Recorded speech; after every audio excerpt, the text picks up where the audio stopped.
Je suis très heureux d'accueillir aujourd'hui le professeur Prieur, pour une raison personnelle, parce qu'en fait le professeur Prieur m'a connu quand j'étais tout petit. C'est lui qui m'a tout appris et qui m'a fait aimer le droit des sociétés. J'ai eu la chance de l'avoir en tant que professeur pendant 4 ans à Dauphine. Et donc ça fait 18 ans quasiment qu'on ne s'est pas vu. Ça rajeunit pas, mais... Et donc vous n'avez pas changé. Moi par contre j'ai vieilli. Donc le professeur Prieur va nous parler aujourd'hui de la protection du patrimoine privé du chef d'entreprise, aussi bien celles et ceux qui sont en entreprise individuelle que celles et ceux qui sont aussi à travers des structures sociétaires type CELARL. Donc c'est un vaste sujet très important auquel on ne pense pas beaucoup, mais qui peut avoir des conséquences dramatiques. Et donc voilà, je vous laisse entre ses mains et je suis convaincu qu'en ressortant, vous aurez beaucoup d'informations très intéressantes. Bien, merci Grégory. Bonjour à tous. Alors, je vais vous parler de la protection du patrimoine privé du chef d'entreprise. Pourquoi? Parce que si on regarde, je sais même, vous n'êtes pas dans les sociétés commerciales, vous allez voir, il y a beaucoup quand même de relations.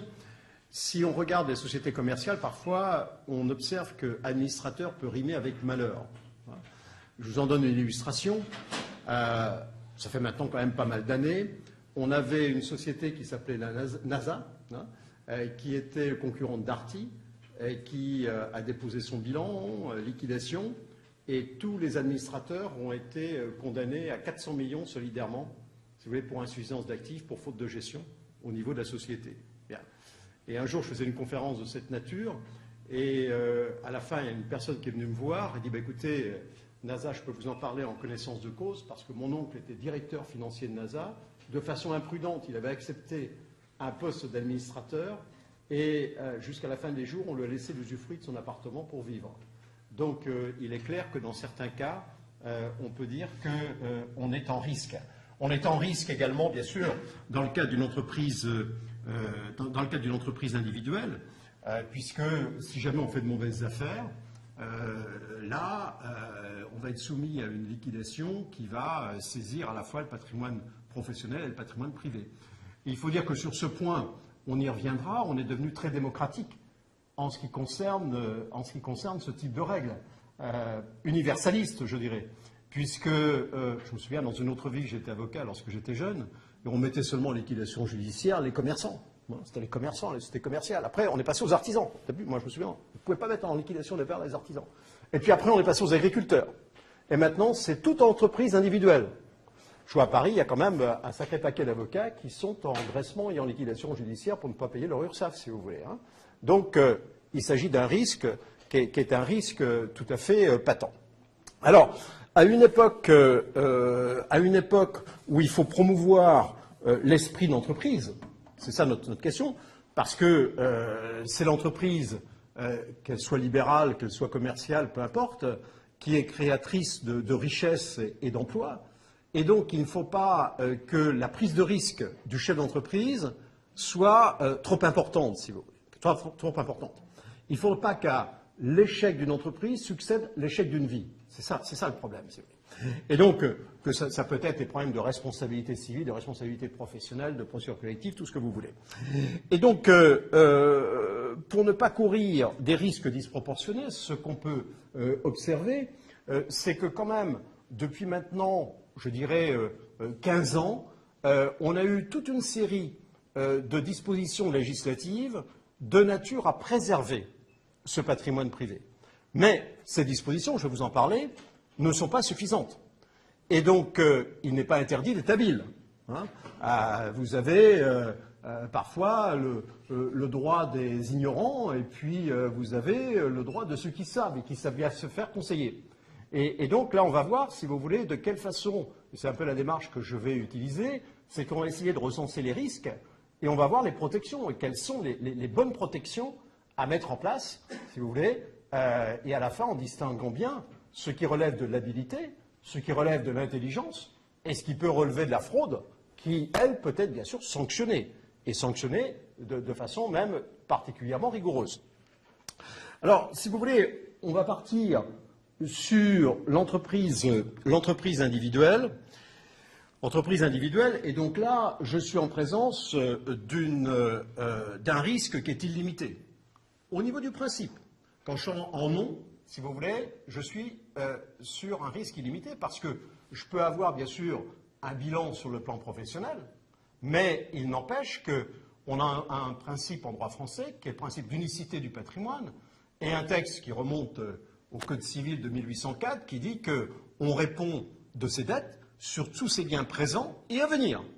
Ça, c'est le principe. Donc, si jamais une profession libérale, un commerçant, un agriculteur tombe en redressement judiciaire ou en liquidation, surtout en liquidation, eh bien, il va y avoir la règle du dessaisissement, c'est-à-dire que vous ne pouvez plus rien faire sur votre patrimoine, les mains au mur, personne ne bouge. Si vous voulez payer votre facture d'électricité, il va falloir que le mandataire liquidateur fasse le chèque. C'est comme ça.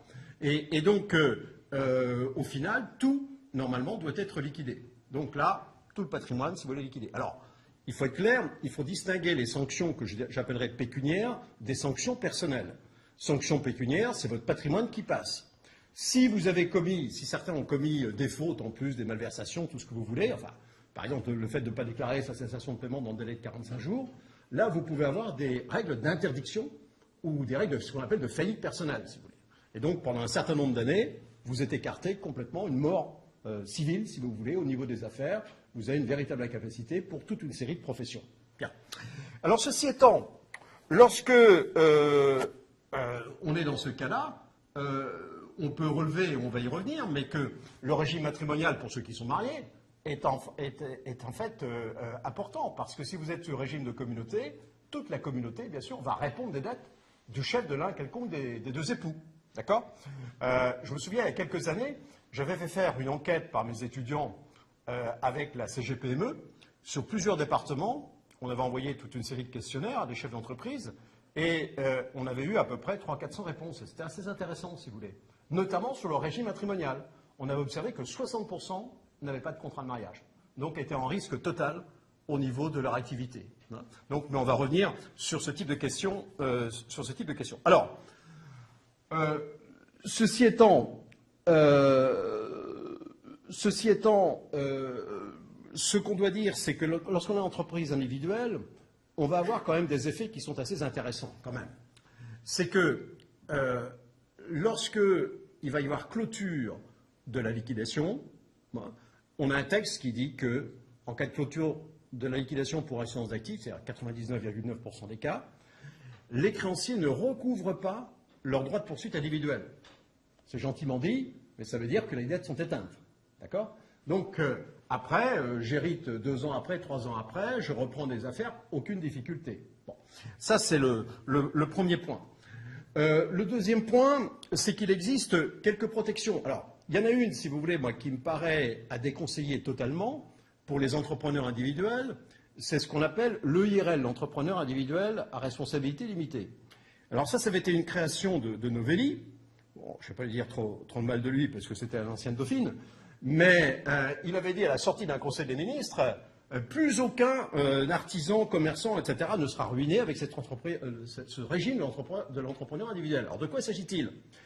Il s'agit en fin de compte de dire, je prends l'exemple d'un avocat, il a une robe, il a un ordinateur, il a 2 ou 3 codes, il affecte ses biens à son activité professionnelle. Et donc le principe, c'est que seul ce patrimoine professionnel répondait des dettes. Alors intellectuellement, on disait bravo, parce que là, je ne cours de risque, sans recourir à une société, si vous voulez, que par cette affectation des biens que j'opérais, si vous voulez, et qui allait répondre de mes dettes professionnelles. Le malheur, c'est que, ça avait été inventé par Bercy, mais il y a eu la chancellerie derrière sur les textes d'application, où les mandataires liquidateurs ont fait des bons comme ça. Ils ont dit, mais attendez, si on a des liquidations judiciaires là-dessus, on n'aura même pas de quoi se payer, quoi, avec ce système. Et alors, ils ont introduit un texte, c'était 2 lignes, mais qui ruine complètement le IRL, tout au moins au niveau de la responsabilité. Après, ça peut...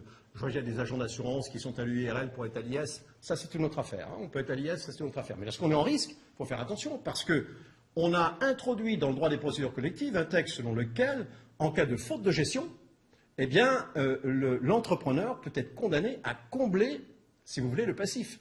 Donc, c'est plus une liquidation judiciaire, je vais y revenir, c'est une condamnation en paiement qu'il va se traîner jusqu'à la fin de ses jours. Donc, au niveau de la protection du patrimoine privé, le IRL est formellement à déconseiller. Bon. Alors, ceci étant, on a quand même des textes qui sont excessivement intéressants, qui avaient été en fait insérés dans notre droit par Renaud Dutreil, qui avait été ministre des PME en 2002, hein, après l'élection de Chirac. C'est notamment le principe de l'insaisissabilité de la résidence principale. Bon. On a à peu près 1 700 000 entrepreneurs individuels en France. Et donc, au départ, en 2002, il s'agissait en fait d'aller chez le notaire, de faire une déclaration d'insaisissabilité de sa résidence principale. Et donc, si jamais on faisait de mauvaises affaires, les créanciers professionnels n'avaient aucune possibilité de saisir la résidence principale. Alors, ce qu'on a observé chemin faisant, c'est que les conseils des entrepreneurs ne faisaient pas bien leur travail, parce qu'en 2015, on observait que sur 1 700 000, on avait 25 000 déclarations d'insaisissabilité. Donc, c'était quand même pas extraordinaire par rapport au risque qui était encouru. Alors, je sais bien que pour les notaires, c'était pas un acte qui était très rémunérateur, mais ça fait quand même partie du conseil qu'on doit donner à son client. Et donc là, notre président actuel, ministre de l'économie, a en fait modifié le texte, et dorénavant, c'est une insaisissabilité de droit. C'est-à-dire qu'un entrepreneur individuel ne peut pas se faire saisir sa résidence principale. J'ajoute qu'en 2008, et c'est bien sûr applicable toujours maintenant, je peux, par une déclaration d'insaisissabilité chez un notaire, rendre insaisissable tous mes actifs immobiliers. J'ai un appartement à la montagne, je suis entrepreneur individuel. Hein. Par exemple, je suis médecin individuel, je suis dentiste, ce que vous voulez. Ma résidence principale, aucun problème, elle est inatteignable. C'est le droit. Hein. Par contre, j'investis dans de l'immobilier locatif, dans du PIDEL ou ce que vous voulez, à la montagne, j'ai une résidence secondaire, etc. Je peux aller chez le notaire, je fais une déclaration d'insaisissabilité. Elle est opposable à tous les créanciers professionnels. Hein. Donc là, on a quand même, pour un entrepreneur individuel, et ça, c'est pas éligible, j'y reviendrai, aux dirigeants d'entreprise. Hein. Pour les entrepreneurs individuels, là, on a quand même un dispositif qui est assez intéressant parce que, vous voyez un petit peu la situation, j'ai des immeubles, je peux les rendre complètement, si vous voulez, hors d'atteinte des créanciers professionnels. Je vais avoir ma clôture pour insuffisance d'actifs, je suis marié sur régime de séparation de biens, je peux isoler, qu'est-ce qui va véritablement rester? J'ai un contrat d'assurance vie, je vous parlerai des saisissabilités des contrats d'assurance vie tout à l'heure, j'ai un contrat d'assurance vie par ailleurs, qui au niveau du principe, je dis du principe parce que j'y reviendrai, est insaisissable, je peux avoir des actifs financiers et je peux avoir des actifs immobiliers qui sont hors d'atteinte des créanciers si je suis en entrepreneur, en tant qu'entreprise individuelle. Alors maintenant, qu'est-ce qui se passe quand on est en société? Mais ça ne concerne pas les professions libérales? Si, bien sûr. Toutes les professions. Ah oui, oui, ça concerne toutes les professions, ça, bien évidemment. On va avoir une insuffisance d'actifs. Si, parce que vous pouvez être mis en liquidation. Un professionnel libéral. Bien sûr. Ah oui, complètement. Complètement. Ah oui, oui, oui. Je vous ai dit, on a démocratisé. Dans les années 2008-2009, toutes les procédures collectives, alors ce n'est pas le tribunal de commerce qui est compétent, c'est le tribunal de grande instance. Ah oui, oui, tout à fait. Ah, je peux vous dire qu'il y a quand même un paquet d'avocats à Paris qui sont sous procédure collective. Hein. Non ? D'accord ? C'est un texte du Code de commerce qui dit que tout entrepreneur individuel, agriculteur, etc., relève des procédures collectives. D'accord ? Et donc, les textes que... Moi, je connais des avocats, bien évidemment, des amis avocats qui disent on est assuré au niveau de la responsabilité civile, hein, mais on a un gros pépin, soit le dommage, il va au-delà du plafond qui est prévu à notre assurance, soit c'est un fait qui n'est pas couvert, parce que vous savez, dans le contrat d'assurance, il faut toujours voir les exclusions, hein. Et notamment les fautes intentionnelles ne sont jamais couvertes. Donc nous, et avant la loi Dutreil, avant la loi Macron de 2015, si vous voulez, ils avaient fait leur déclaration, les avocats avaient fait leur déclaration d'insaisissabilité de leur résidence principale. Maintenant, c'est de droit. Hein, et On peut mettre à l'abri que la résidence principale. non, je vous ai dit, non, c'est la résidence principale, elle est de droit. Vous n'avez rien à faire. Mais par contre, tous les autres actifs immobiliers, vous allez chez le notaire, mais ça vous coûte quelques centaines d'euros. Hein. C'est tout. Hein. Et vous faites une déclaration d'insaisissabilité qui va être publiée à la conservation des hypothèques. S'il y a un prêt sur le bien. Alors, attention, parce que ça, c'est pour les créanciers professionnels, si vous voulez, cette insaisissabilité. Ça ne vaut pas pour les créanciers privés. D'accord ? Non, ça, hein. Et pour les créances qui naissent, postérieurement à la... Autorisé s'il y a un prêt Ah ben, je peux le faire, mais sous réserve des droits, bien sûr, du créancier hypothécaire. Ah oui, oui, tout à fait. Ah oui, tout à fait. Et alors là, la Cour de cassation est excessivement vigoureuse sur ce point-là, parce qu'elle dit quelqu'un qui tombe en redressement judiciaire, le mandataire liquidateur ne peut pas saisir, et comme il y a quand même le principe du dessaisissement, le créancier privé, par exemple, qui a un prêt, il est bloqué pendant toute la procédure. Hein. Voilà. Donc là, on a quelque chose de tout à fait énergique. Alors, parlons maintenant de l'exploitation en société. Alors, il existe toute une série de raisons, si vous voulez, pour se mettre en société. Ça peut être de limiter sa responsabilité, ça peut être d'avoir des centres de profit dans les sociétés civiles immobilières, ça peut être aussi la convergence des talents. Vous avez une société d'exercice libéral à plusieurs, hein, donc vous pouvez avoir des spécialités complémentaires, on travaille en groupe, et donc c'est une raison, bien sûr, pour faire choix d'une société. Alors, à première vue, on se dit, au niveau d'une société, là, on va être dans une situation meilleure. Alors d'abord, il faut distinguer. Parce qu'on a des risques, des sociétés à risque illimité. Société à risque illimité, la principale, alors, en gestion de patrimoine, on en avait une autre, mais qui est moins utilisée maintenant, qui étaient les sociétés non collectives pour des raisons de défiscalisation, mais on a les sociétés civiles. Ça peut être des sociétés civiles professionnelles, mais surtout des sociétés civiles immobilières, voire des sociétés civiles qui sont holding, etc. Bon. Or, dans ce type de société, les sociétés civiles, il faut voir qu'elles ont véritablement eu beaucoup de succès. Hein. On a réformé le droit des sociétés civiles en 1978, et depuis 40 ans, il est clair qu'on a eu une création exponentielle des sociétés civiles. On a à peu près maintenant 1,5 million de sociétés civiles, ce qui représente à peu près 40%, si vous voulez, du nombre de sociétés. Bon. L'intérêt des sociétés civiles, bien sûr, c'est connu. Ça permet de casser l'unicité du patrimoine. Ça permet éventuellement d'opter à l'IS. On va sans doute vous en parler avec la flat tax, etc., dans le courant de ces deux journées. Ça permet de transmettre son patrimoine dans de bonnes conditions. On a toute une série d'intérêts qui sont attachés, si vous voulez, à la société civile. On a une flexibilité des règles qui sont excessivement intéressantes, donc une grande liberté contractuelle, et des effets de levier qui sont bien sûr importants, notamment, moi j'ai un immeuble, je fais un emprunt, je suis à l'IR, je vais pouvoir déduire que mes intérêts, je suis en société civile, j'obtiens l'IS, je vais pouvoir amortir, et jusqu'à 38 000 euros, je vais avoir 15%, si vous voulez, de fiscalité. Donc on a véritablement, là, au niveau patrimonial, toute une série d'utilisations des sociétés civiles, et sur le plan professionnel, on a bien sûr les sociétés civiles également professionnelles. Alors, là où on a un souci dans les sociétés civiles, c'est avec l'article 1857 du Code civil. Je ne vais pas vous abreuver de trop de textes, hein, mais il est quand même intéressant à connaître. À l'égard des tiers, les associés répondent indéfiniment des dettes sociales, à proportion de leur part dans le capital social. J'ai 40% des parts d'une société civile, eh bien, je peux, si la société civile est défaillante, les créanciers ont un droit de poursuite sur mon patrimoine personnel.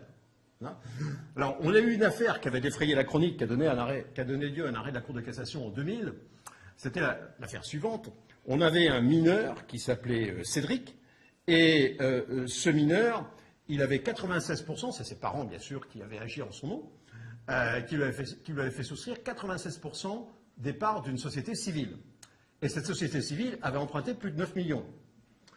La société a été défaillante, et donc le créancier, la banque a bien sûr fait un commandement, vaine poursuite, et donc poursuite sur le patrimoine de Cédric. Pour les 18 ans, c'est sympa, hein, pour souffler les 18 bougies. Voilà, j'ai 96% de 9 millions que je dois. Alors, les avocats ont essayé de dire, attendez, il était mineur, il fallait l'autorisation du juge, etc.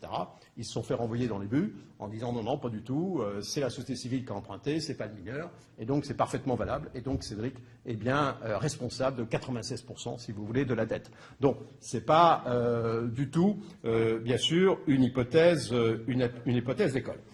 Alors, sur ce point, si vous voulez, je vais vous donner quand même quelques principes de précaution. Tout d'abord, il y a un point qui est fondamental dans toutes les sociétés, mais surtout dans une société civile de patrimoine, c'est la rédaction de l'objet social. Pourquoi? Pour deux raisons. D'abord, il est dit dans le Code civil, puisque la société civile est régie, on n'a pas de texte spécifique pour les sociétés civiles immobilières, hein. C'est les articles 1845 et suivants du Code civil qui régissent le droit commun des sociétés civiles. Il est dit que, dans cet article 1849, que le gérant engage la société à l'égard des tiers dans la limite de l'objet social. Donc, c'est la définition de l'objet social qui détermine le pouvoir d'engagement de la société. Ce qu'il faut avoir à l'esprit, c'est que jamais une société a la même capacité juridique qu'une personne physique pour contracter. Hein. Une société, d'abord, une société civile ne peut faire que des actes civils, et en plus, elle ne peut agir que dans le cadre de son objet social, et en plus dans son intérêt également, hein, dans son intérêt. Et donc, il est clair que si vous avez un objet social excessivement étendu, on a beaucoup, par exemple, de jurisprudence, je vous l'ai dit, parce que ça c'est quand même important pour ceux qui ont des sociétés civiles immobilières.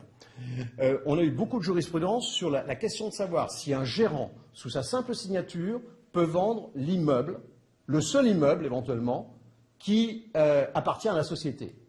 Tout dépend de la rédaction de l'objet social. Hein. Si vous avez un objet social très large, selon lequel il est dit que la société peut avoir la propriété de tous les immeubles et, à titre exceptionnel, les aliéner, comme on le voit dans certains objets sociaux, là, il pourra vendre. Par contre, si j'indique objet social de la société, propriété exclusive d'un immeuble situé 40 avenue du commandant Mouchotte, alors là, pour vendre l'immeuble, il me faut une modification de l'objet social et il me faut l'autorisation des associés. Donc là, c'est déjà, si vous voulez, un point qui est important, c'est le pouvoir d'engagement, en fin de compte, du gérant. Quand le rédacteur des statuts rédige son objet social, il donne les pouvoirs, restrictifs ou étendus au gérant. Hein. Et si on dépasse l'objet social en matière de société civile, c'est la nullité. Et le deuxième point, qui vous aura peut-être pas échappé, j'en reviens à mon article 1857. Quand on dit qu'à l'égard des tiers, les associés répondent indéfiniment des dettes sociales, qu'est-ce que c'est qu'une dette sociale? C'est une dette qui a un rapport avec l'objet social. Donc plus mon objet social est large, plus le gérant peut prendre des engagements qui peuvent devenir des dettes sociales. D'accord? Donc là, faire très attention à la rédaction de l'objet social qui est d'une part le pouvoir d'engagement du gérant et deuxièmement la mesure de l'emprise des créanciers sur le patrimoine de chacun des associés. Alors, dans certains cas, moi j'ai vu pour des mineurs, pour protéger les mineurs, on peut parfaitement, dans un objet social, indiquer, par exemple dans des sociétés civiles de gestion de portefeuille, qu'ils peuvent faire toutes opérations sur instruments financiers, à l'exception de toute opération à découvert, de toute opération à terme et de tout emprunt. Je peux, contrairement à une personne physique, ciseler, comme je l'entends, la capacité juridique de la société civile. D'accord? Et je peux, alors là, moi je suis associé, je suis tranquille, hein, parce que j'ai une société qui ne peut pas faire naître de passif, et donc je ne pourrais pas avoir de droit de poursuite, si vous voulez, des créanciers. Alors dans certaines affaires, parce que c'est la jurisprudence qui nous l'indique, je peux demander, par exemple au banquier, qu'il se satisfasse de l'actif de la société. En disant, voilà, vous avez des immeubles, vous avez pris une hypothèque, eh bien vous renoncez à l'article 1857, c'est valable. La Cour de cassation l'a dit. Donc je peux obtenir une renonciation, si vous voulez, du créancier à agir sur le patrimoine de la société. Donc voilà ce que je vais vous dire sur les sociétés à risque limité. Pardon? Ah ben, si vous voulez, oui, mais si vous voulez, si jamais il y a des mineurs dans l'opération, ils ont tout intérêt à accepter parce qu'on a un arrêt de la Cour de cassation qui les a condamnés dans ce cas-là des dommages-intérêts. Donc, s'il y a des mineurs, si vous voulez, dans les associés de la société civile, là, il n'y a aucun problème. Pour le reste, c'est une question de rapport de force. Hein. On peut les voir ailleurs. Tout dépend, si vous voulez, de votre capacité patrimoniale pour négocier. Voilà. Alors maintenant, les risques qui sont liés à la qualité de dirigeant. Alors d'abord, qu'est-ce qui est dirigeant? Qu'est-ce qui est dirigeant? Les dirigeants, c'est bien sûr les présidents, les gérants de toute société, hein, gérants de CELARL, gérants de SCP, gérants de société civile. Si on est dans le cas de société par action simplifiée, et là on observe, si vous voulez, qu'actuellement, on avait un match, si vous voulez, qui, jusqu'en 2012, était avantageux pour les sociétés, les SARL. Enfin, je vous l'indique parce que c'est quand même important. C'est-à-dire que en 2012, on avait encore 77% des sociétés qui se créaient qui étaient des SARL. Maintenant, enfin, les dernières statistiques sont de 2016, mais c'est quand même intéressant de le voir, ça s'est renversé en faveur des SAS. Hein. C'est-à-dire qu'on a à peu près 60% maintenant des constitutions qui sont des SAS et maintenant plus que 40% qui sont des SARL. Bon. Il y a eu la disparition aussi de l'obligation d'avoir un commissaire aux comptes dans les SAS. Il y a plusieurs raisons, si vous voulez, qui tiennent à ça. Mais on a vraiment un mouvement qui est important. Alors, on doit prendre en considération, bien sûr, au niveau des choix, toute une série d'éléments, et notamment le statut social du gérant, fiscal et social, du gérant, TNS, ou éventuellement, bien sûr, sécurité sociale. Ça, c'est un vaste débat. Hein. Et un beau débat, d'ailleurs. Mais il n'y a jamais de solution prédéfinie. Il faut voir dans chaque cas, si vous voulez, exactement, faire des simulations et voir ce qu'il en est exactement. Donc, gérant de CELARL, administrateur de société, membre du directoire, tout ça, ces gens-là sont des dirigeants de société. En revanche, lorsqu'on a des conseils de surveillance, ça existe dans des sociétés d'exercice libéral. Lorsqu'on a soit des SAS, on peut mettre un conseil de surveillance, soit des SA. Les grandes sociétés d'avocats, par exemple, sont toutes, ou d'expertise comptable, sont toutes en directoire à conseil de surveillance. Et donc, on a un président et des membres du conseil de surveillance. Et là, c'est un charme quand même tout à fait intéressant. Le fait d'être président de conseil de surveillance, avant le 1er janvier 2018, ils étaient exonérés d'ISF sur les biens professionnels, c'était déjà quelque chose d'intéressant, d'accord? Et puis, deux autres intérêts, c'est que, d'une part, la loi de la République indique qu'ils ne sont pas responsables des actes de gestion ou de leurs résultats. Donc, exit de toute la responsabilité en matière de procédure collective, etc. Ils n'ont qu'une obligation de contrôle. Ils ne sont pas responsables des actes de gestion, c'est le texte qui le dit, hein, et de leurs résultats. Et puis à côté de ça, bon, c'est assez sympathique parce que on a un forfait social de 25% sur les rémunérations, et puis avec la flat tax de 30% payée par la société, si vous voulez, ça va être quand même tout ça va être quand même assez sympathique maintenant en matière de rémunération. Donc ça a des charmes. Bien. Alors une fois qu'on a dit ça, quelles sont les responsabilités du dirigeant? Alors, ce qu'il faut savoir, c'est que dans toute société, que ce soit une société civile, une SCP, une SLARL, une SA, une SAS, peu importe, dans toutes les sociétés, vous avez une responsabilité des dirigeants pour faute de gestion ou pour une exécution de toutes les obligations légales ou réglementaires. D'accord? Donc ça existe dans toutes les sociétés.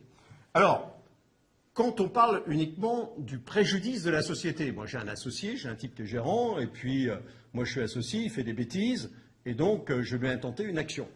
Alors, il faut savoir qu'avec une action, ou une part, je peux intenter une action en justice pour l'entière réparation du préjudice social. D'accord? On a eu quelques affaires chez Lagardère il y a quelques temps, peut-être 2 ou 3 ans, où on a des actionnaires minoritaires qui avaient attaqué pour mauvaise gestion, ils ont perdu d'ailleurs, hein, mais en demandant la réparation intégrale du préjudice subi. Pourquoi, en fin de compte, on n'a pas tant que ça, contrairement aux États-Unis, en responsabilité à l'encontre des dirigeants en France, tout au moins sur ce fondement, c'est que s'ils triomphent dans leurs actions,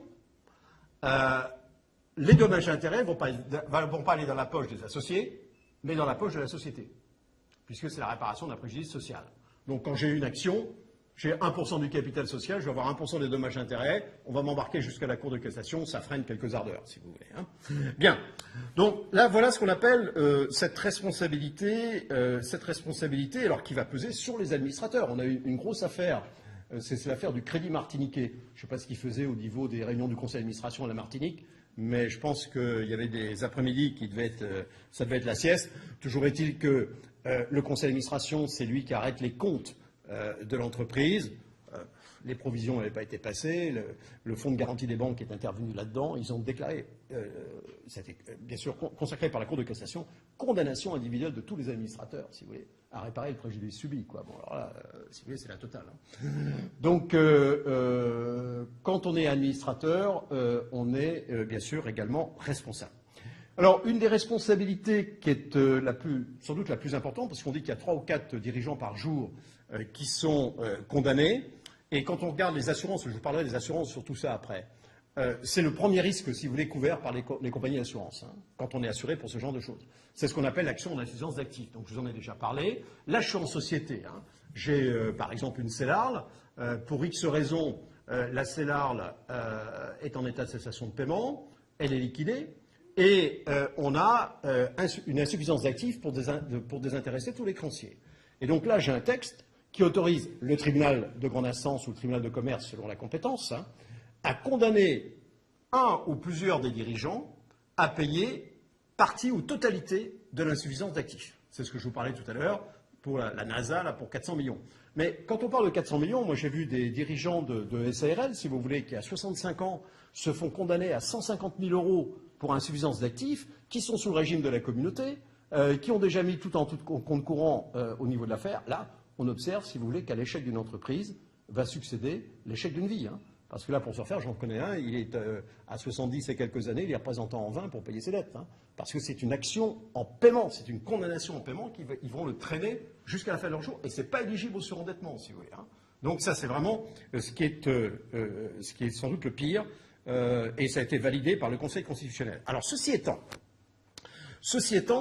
on a eu un texte qui a modifié, si vous voulez, la mise en jeu de ces actions d'insuffisance d'actifs, qui est la loi Sapin 2. On va peut-être vous parler de la loi Sapin 2, si vous voulez, notamment sur les fonds euros. Ça, c'est une autre affaire. Mais il y a des tas de choses dans la loi Sapin 2. Et notamment, c'était une inspiration de Macron, de toute façon, hein, quand il était ministre de l'économie, pour réduire le risque des chefs d'entreprise, pour promouvoir, justement, la création d'entreprise, l'esprit d'entreprendre, etc. Et dorénavant, il est ajouté un texte, un alinéa à cette disposition. Toutefois, en cas de simple négligence du dirigeant de société, sa responsabilité au titre de l'insuffisance d'actifs ne peut pas être engagée. Auparavant, la faute de gestion, c'était la faute d'imprudence. Moi, j'ai vu des fois, surtout en province, vous avez les tribunaux de commerce, vous avez les types du Rotary ou du Lyons qui sont là-bas, ils sont semi-retraités, ils ont un peu de loisirs, etc. Et d'allumer telle et telle personne, ça leur plaît parfois bien. Hein. Et parfois, on en a vu qui se sont fait allumer, mais pour des fautes qui étaient vraiment des fautes d'imprudence, si vous voulez, qui n'étaient pas du tout caractérisées. Dorénavant, si vous voulez, il faudra une faute d'une gravité quand même. Dans le premier texte sous Macron, c'était la faute intentionnelle. Alors, ils n'ont pas qui pouvait éventuellement produire l'action en insuffisance d'actifs. On ne parle plus de faute intentionnelle, mais on dit la négligence ne peut pas fonder une action en insuffisance d'actifs. Bien. Alors, on a également d'autres. Allez, on a la responsabilité fiscale. Alors ça, il faut faire attention à ça. C'est l'article 267. On a la même en matière d'URSSAF, si vous voulez. Si vous êtes dirigeant de société et si vous vous rendez coupable de manquements graves et répétés à vos obligations fiscales et sociales, le tribunal de grande instance peut vous condamner solidairement avec la société. Donc c'est indépendant de ce que je vous ai dit jusqu'à présent sur l'insuffisance d'actifs. Hein.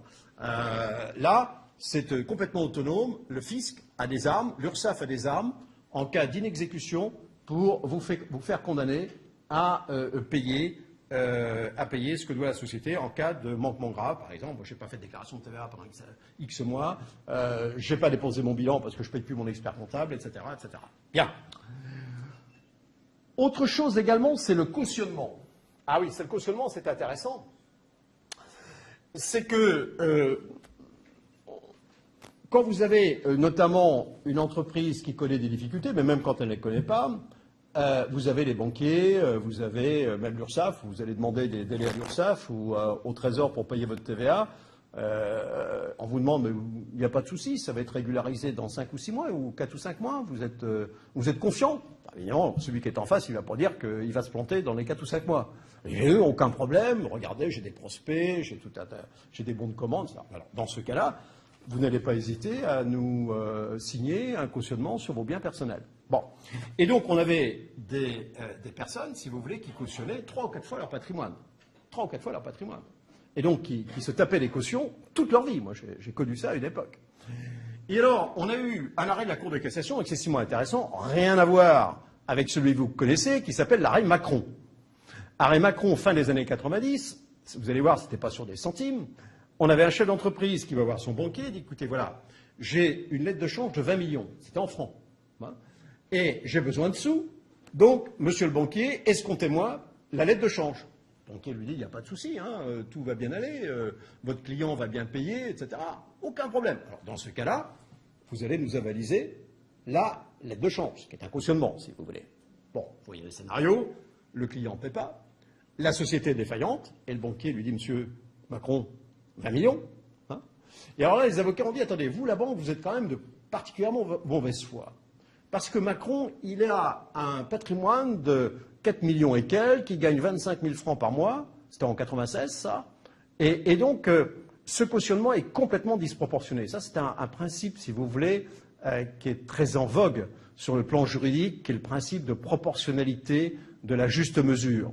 Bien, parfois il y avait le blanc et le noir, mais il y a ce qui est entre les deux. Et là c'est la disproportion. Et donc la Cour d'appel, consacrée par la Cour de cassation, avait condamné la banque à la différence, à 15 millions et quelques. Et donc, Renaud Dutreil, quand il était ministre des PME, a érigé cette jurisprudence en texte. Ça fait partie des lois de la République. C'est-à-dire qu'un créancier professionnel ne peut pas se prévaloir à l'encontre d'une personne physique d'un cautionnement qui est disproportionné à ses biens et ses revenus. Alors, si vous les feuilletez dans le Code civil, vous verrez un peu toute la jurisprudence sur cette question. Toute la jurisprudence sur cette question. Et là, c'est la déchéance complète du cautionnement. Si je peux en payer 10%, peu importe, c'est disproportionné. C'est la déchéance totale du cautionnement. Alors, évidemment, ça peut porter atteinte un peu au crédit, mais il faut dire que ça protège sérieusement le patrimoine du chef d'entreprise, parce que c'est un peu comme dans une entreprise individuelle, je ne suis responsable du cautionnement que sur mon patrimoine actuel, ou au jour où la caution est appelée, mais pas dans le patrimoine dans 10 ans ou dans 15 ans. Oui ? Pardon ? C'est-à-dire ?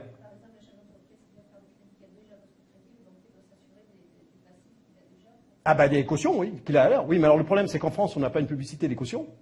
Donc là, parfois, il se fait avoir. Hein. Ça, c'est clair. Hein. Bien, bon là, responsabilité pénale, bon, faites attention à l'abus de confiance, à l'abus de bien social, quand même, il ne faut pas confondre la caisse de la société et la vôtre. Hein.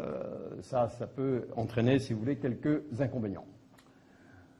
Alors maintenant qu'on a vu un petit peu ces risques, on va parler maintenant des protections. Des protections. Alors, première protection pour ceux qui sont mariés, c'est d'avoir un régime qui soit un régime matrimonial qui soit adapté. Donc, il est clair que pour préserver une partie du patrimoine, la séparation de biens ou la participation aux acquis est plutôt bienvenue. Mais attention, parfois on hurle parce qu'on observe que dans certaines sociétés, monsieur et madame sont mariés, ou monsieur et monsieur, ou madame et madame, maintenant, donc on a tous les cas de figure, ils sont mariés sur le régime de séparation de biens, qu'est-ce que je vois ? Ils sont co-gérants de la société, ou il y en a un qui est directeur général, l'autre administrateur. Donc si la société se plante, ils sont tous les deux condamnés solidairement, si vous voulez, à payer les dettes. Donc là, il faut quand même avoir une cohérence, mais ça je l'ai vu plusieurs fois, une cohérence entre l'organisation de l'entreprise et l'organisation personnelle. Mettre les actifs également dans les sociétés civiles. Alors pourquoi ? Notamment pour les dirigeants, comme je l'ai dit, il n'y a pas d'insaisissabilité de droit. Si je mets ma résidence principale, ma résidence secondaire, mon portefeuille titre, tout ce que vous voulez dans les sociétés civiles, les parts de sociétés civiles sont difficilement saisissables. Difficilement saisissables, il y a des agréments, il y a des substitutions par rapport aux adjudicataires. Et en plus, je peux mettre des pilules empoisonnées, si vous voulez, dans ma société civile. Je peux très bien prévoir des droits de vote multiples pour celui qui ne va pas être saisi. Je peux prévoir un gérant irrévocable. Je peux prévoir même des clauses de tontine.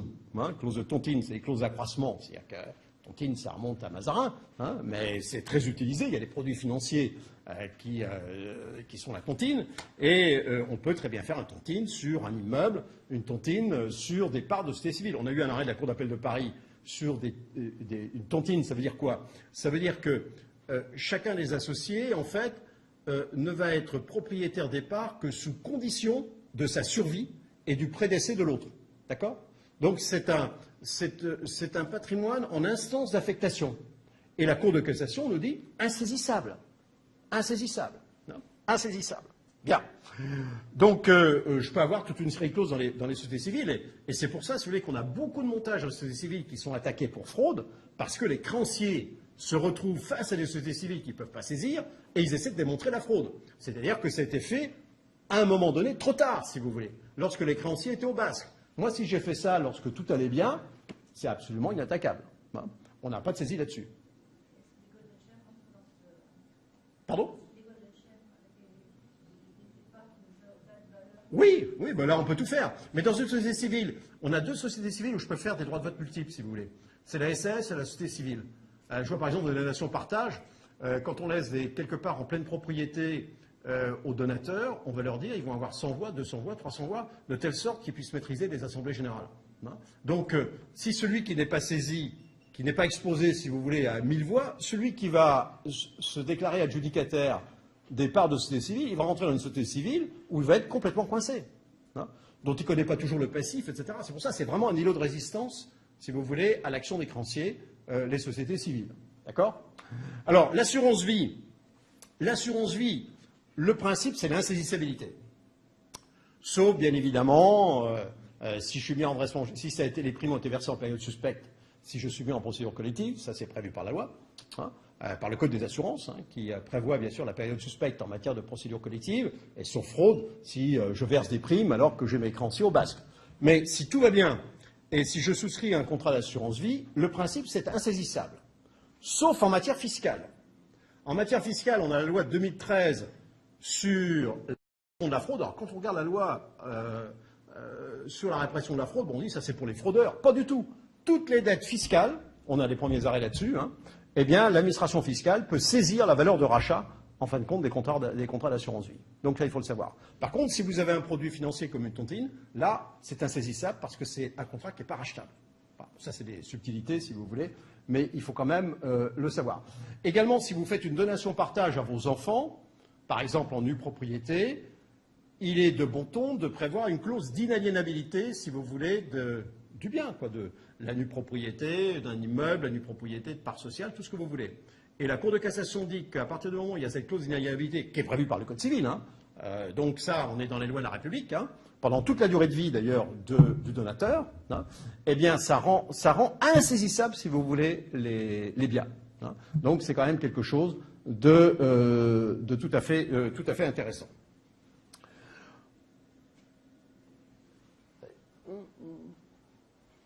Non, c'est pas celui-ci, ça doit être l'autre. Non. Alors, oui, bon, cohérence, on vient de le voir. L'intérêt du choix du conseil de surveillance, on l'a dit. Et alors, les assurances. Alors ça, c'est quand même assez intéressant parce que c'est pas cher. Ce sont les assurances responsabilité civile mandataire sociale. C'est une assurance qui est souscrite par la société, payée par la société, aucun problème de ce côté-là. C'est déductible. Et qui va assurer le dirigeant, notamment de toute une série de cas de responsabilité qui sont liés au fonctionnement de la société et qui va éventuellement également assurer le dirigeant en cas d'action en insuffisance d'actifs, qui constitue d'ailleurs la majorité des sinistres sur ces assurances responsabilité civile mandataire sociale. Alors je dis, vous avez les premières, mais ça vaut 1 000 €, 1 500 € si vous voulez. Hein, c'est pas très cher. Tout dépend, il faut voir les exclusions, il faut voir le plafond. Mais ça, véritablement, il faudrait que toutes les entreprises, toutes les sociétés aient cette assurance responsabilité civile mandataire sociale. Il y en a une autre maintenant qui a été créée il y a quelque temps et qui est excessivement intéressante, c'est ce qu'on appelle l'assurance santé économique des entreprises. Alors, j'ai regardé les tarifs là, avant de venir. Vous avez ça sur Internet. Hein. Je ne vais pas faire de pub pour les 4 ou 5 compagnies d'assurance qui font ça, mais c'est 400 € par an. 400 € par an. Et alors, ça va assurer quoi? C'est quand vous avez une entreprise qui est en difficulté, il faut payer son expert comptable. Il va falloir payer les avocats qui sont spécialisés au niveau des difficultés des entreprises. Il va falloir donner une provision au mandataire ad hoc qui va aller voir les créanciers, etc. Et ça vous couvre entre 35 et 50 000 € d'honoraires. D'accord? Dans des situations où, dans les PME, ils n'ont plus de sous, quoi. Parce qu'ils sont quasiment en état de cessation de paiement. Donc, pour 400 € par an, moi, je trouve que c'est quand même tout à fait intéressant d'avoir ce genre de choses. Donc, il existe, comme vous avez pu l'observer, je suis à peu près dans le temps, oui, toute une série de toute une série de dispositions qui peuvent être prises pour protéger le patrimoine privé des risques de l'entreprise, encore faut-il que ce soit fait lorsqu'il n'y a pas le feu. Hein. Lorsqu'il n'y a pas le feu, parce que même toute une série de dispositions comme la constitution de société civile, changement de régime matrimonial, etc., s'il y a le feu, alors là, on va dire, si vous avez déjà les lettres commandées de l'URSSAF et tout ce que vous voulez, là, on vous dit, vous avez fait ça uniquement dans le but de vous soustraire à l'action des créanciers, et donc on va vous poursuivre, on va détruire le montage que vous avez fait, qui va être inopposable aux créanciers, et on va vous condamner pour organisation d'insolvabilité, parce qu'il y a un délit pour organisation d'insolvabilité. Une dernière anecdote pour bien vous faire comprendre. On a eu une affaire, ça a été reporté il y a quelques temps, c'est quelques années maintenant, mais il faut quand même la citer, qui était la suivante. Une personne, très bien, une Parisienne, son mari avait une très belle situation, et un jour, un de ses amis lui dit « Est-ce que tu voudrais être administrateur de ma société ?» Tu vas voir, c'est pas compliqué. Hein, on se réunit une fois par an ou 2 fois par an, on se fait un bon déjeuner, bien évidemment. Tu vas avoir des jetons de présence. Hein. Par contre, ton nom va être dans les journaux. Un journal annonce légale, etc. Alors, la personne, même flattée qu'on puisse penser à elle, administrateur de société, vous vous rendez compte, quelle promotion sociale. Elle dit oui. Les années se passent. Et un bon jour, on lui dit, il paraît que la société, ça va pas très bien. On lui dit, de toute façon, je m'en suis jamais occupé, donc c'est pas mon problème. Hein. Et son mari est muté au Canada. Elle part au Canada, mais l'esprit serein. 6 mois après, la police montée canadienne se présente à son domicile. Madame, votre passeport, vous êtes recherchée par la justice française. Il y avait une fraude à la TVA dans la société en question, qui était aux Antilles. Alors, il a quand même dû se méfier, parce qu'habiter Paris et avoir une société aux Antilles, c'était quand même un peu risqué. Et donc, elle revient vite fait à Paris, va devant le juge d'instruction, il dit, bah oui, mais vous avez une obligation de surveillance, une obligation de contrôle, c'est prévu par la loi, vous ne l'avez pas faite. Donc, complicité passive, etc. Enfin, on va voir ce qu'on va faire. Et puis on dit, vous savez, la situation actuelle est pas bonne et il est fort probable que vous ayez une action en insuffisance d'actifs, hein, puisque l'administrateur est dirigeant de société.